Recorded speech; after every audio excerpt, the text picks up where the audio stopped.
यसपालि छोराले पैसा पठाएपछि हाम्रो सबै ऋण सकिन्छ। त्यसपछि छोरालाई पनि घर बनाउँछु।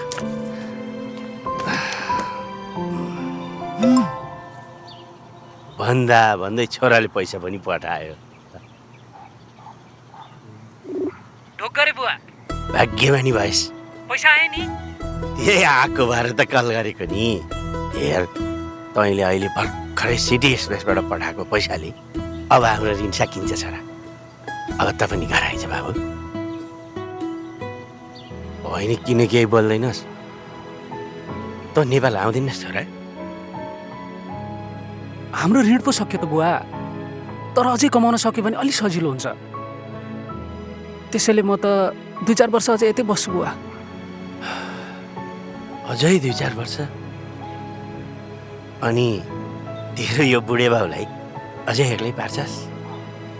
हेर तेरो कमाइले हाम्रो घर सजियो, हाम्रो ऋण सकियो, तर तँ बिना यो आँगन सधैँ रित्तो छ बाबु। तर बुवा नेपालमा आयो भने कमाउनै गाह्रो हुन्छ, अनि के गर्ने? तैँले भनेको सही होला, तर अब समय फेरिएको छ, हाम्रो पनि र देशको पनि। अवसरका ढोकाहरू खुल्दैछन्।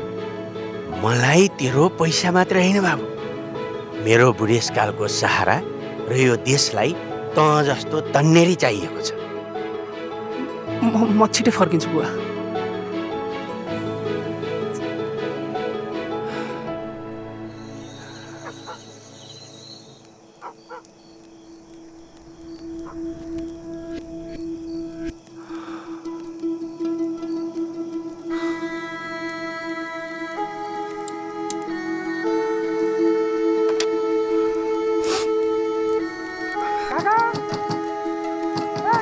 को आयो फेरि? लाउँछ है म। को हो? राति राति दुःख दिएर के गरे? को को हो? काका को को काका को? तँ आइज बाबु।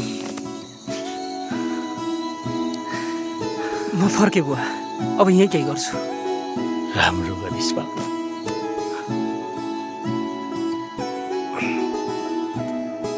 सिटी एक्सप्रेस मनी ट्रान्सफर 20 वर्षदेखि सफलतालाई घर फर्काउँदै।